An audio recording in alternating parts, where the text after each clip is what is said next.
Hello and welcome back to Autistic After Hours. I'm your host Ashra, and today we're going to be talking about a difficult experience that I've had throughout my life. I've noticed it as a pattern where I'll have a long friendship for like years and then it will end.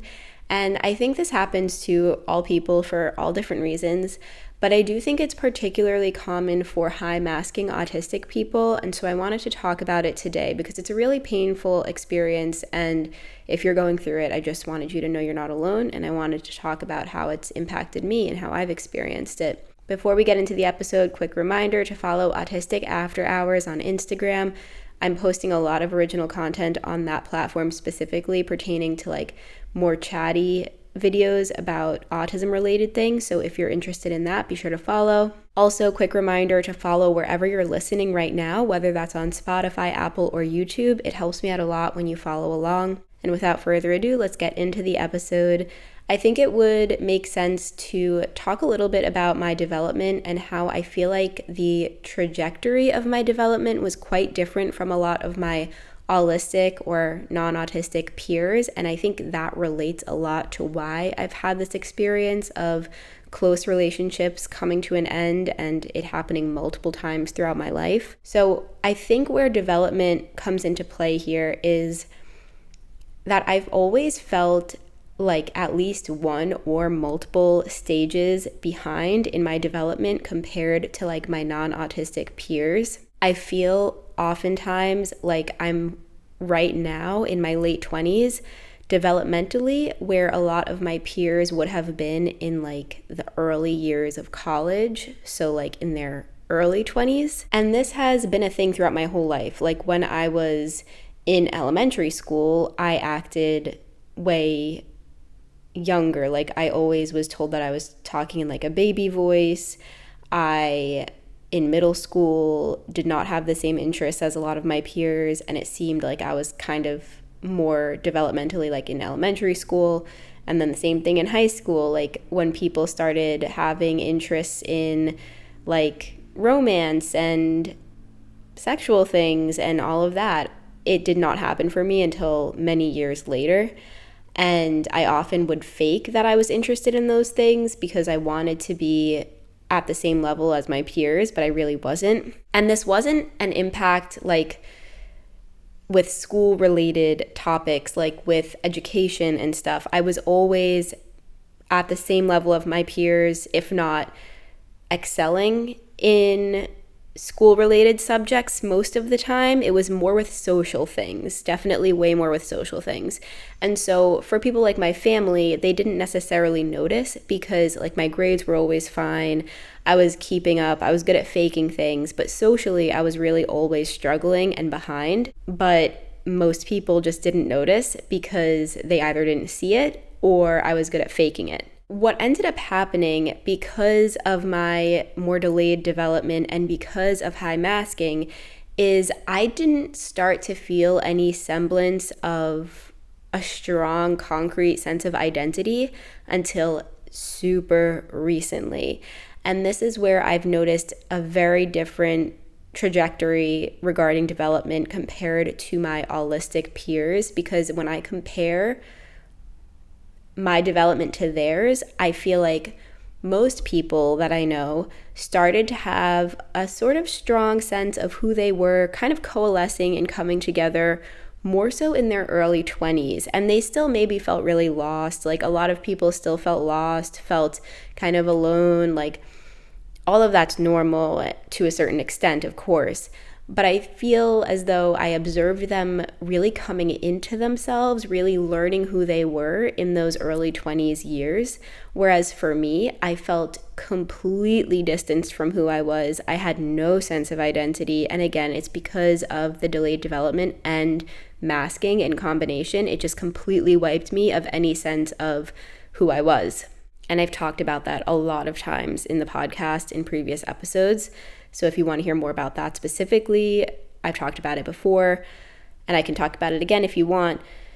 But ultimately, it wasn't until very recently in my late 20s, I'm about to turn 28 years old, that I'm starting to even just at the bare minimum have a sense of who I am. Like not even a fully formed idea, just at the basic, most core level, like having a sort of sense of identity. And so I feel like this is one of the main reasons for why I've had so many relationships fail, especially friendships. And this has been a thing throughout my life because I didn't learn who I was until so recently. And that was problematic in a lot of my relationships because, first of all, in some of my long-term friendships, I had been masking the entire time. I had been masking the entire relationship. Some of these relationships lasted for years, and I was masking the whole time. And it got to a point where it was so draining and exhausting that I couldn't do it anymore, and I had to give it up.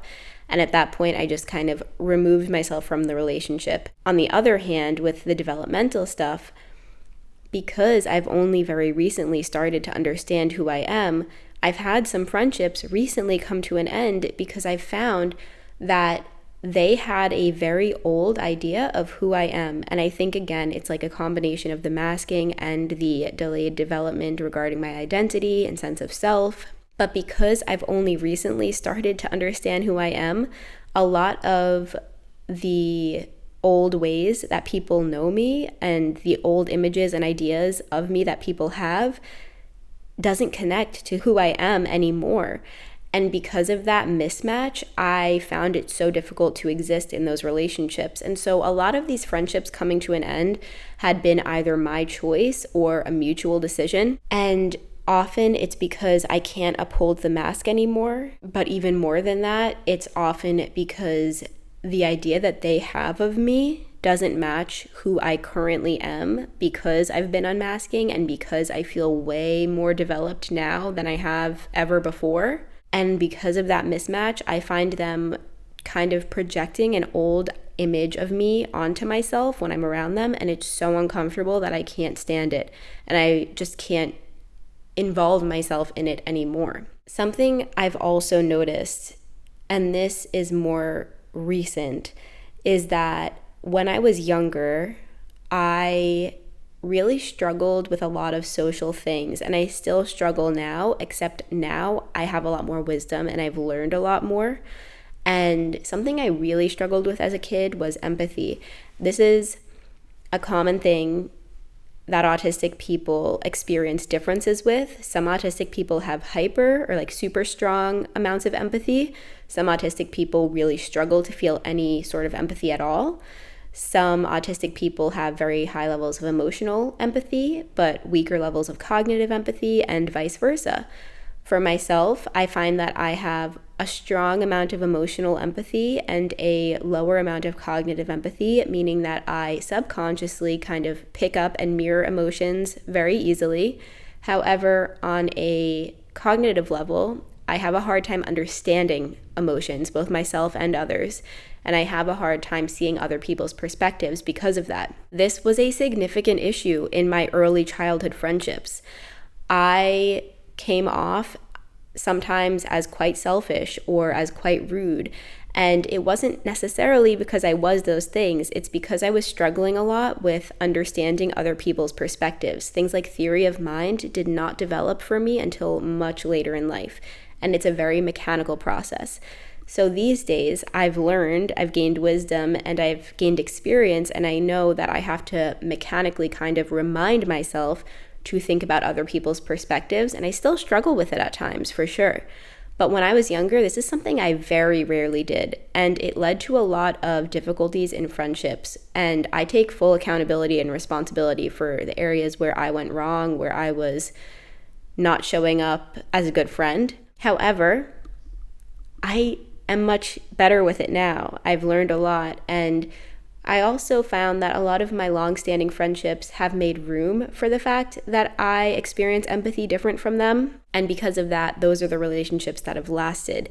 Because on my end, there's much more effort to understand their perspective, even if it is mechanical and has to be reminded. And on their end, they make space for the fact that I experience empathy differently. That doesn't make me bad. It doesn't make me wrong.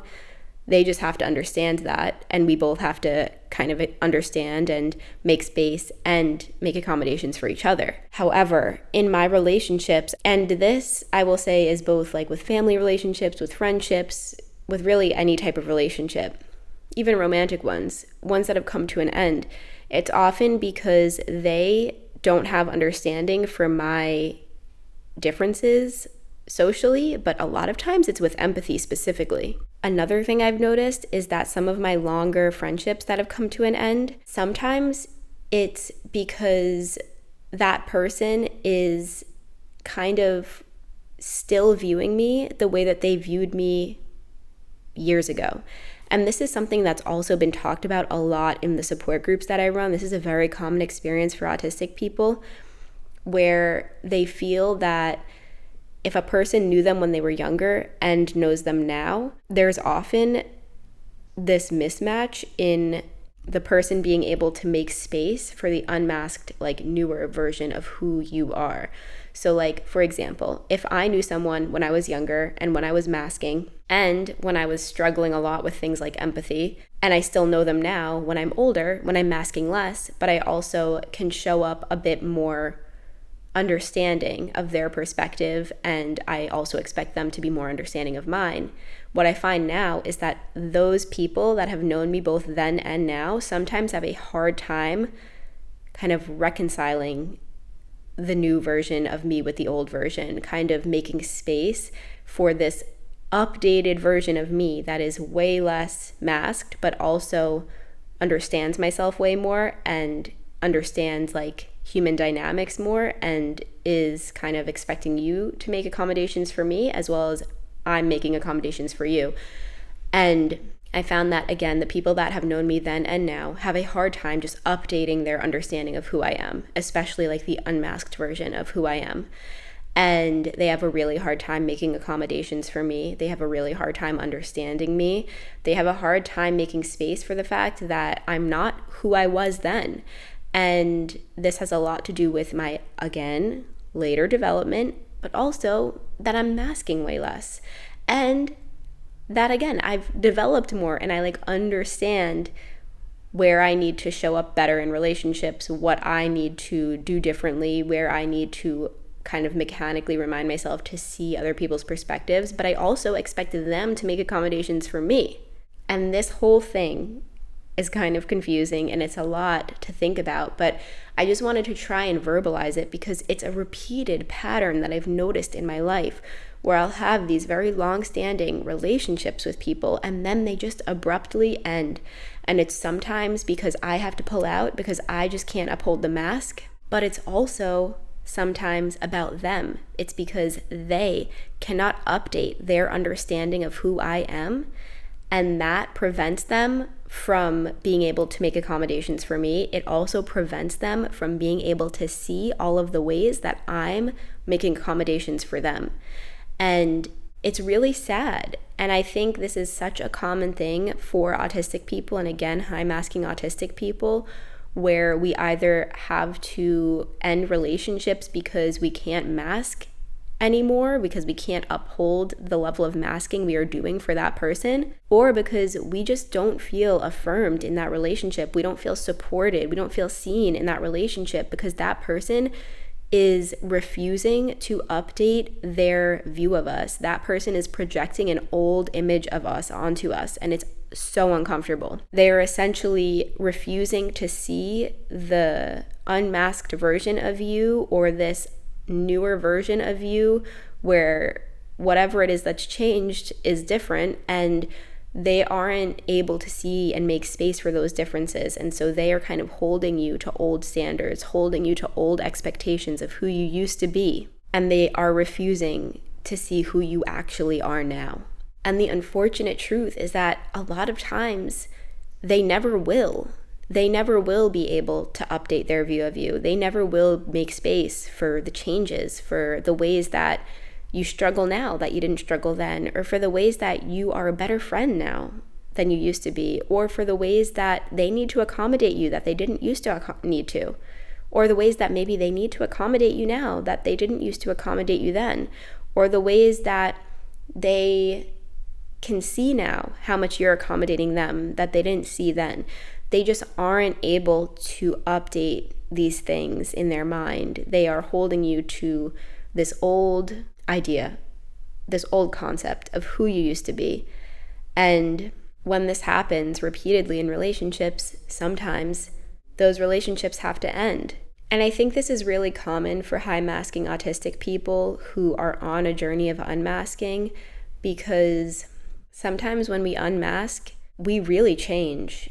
A lot of things can change about us, and it can sometimes feel like you're almost a whole different person, like you're a whole different version of who you used to be. And maybe there are ways that you struggle more now, or maybe there are ways that you approach relationships differently. There are ways that you need to be accommodated that you didn't used to need, or that you used to fake not needing. Regardless of what it is, if there's someone in your life that is refusing to see you for who you are now, you shouldn't have to change yourself for them. You shouldn't have to revert to old ways of masking for them. If they are refusing to see you, that's on them. That's their loss. And you deserve to be around people who see you, people who will make space for you and support you in this process and journey of you becoming more authentic, more you. And that is all I have for you today. I hope this episode was helpful in showing you that you're not alone. As always, remember, autistic adults exist. We deserve awareness, support, community, and acceptance, and I'm so grateful that you're here. I'll talk to you again soon. Bye.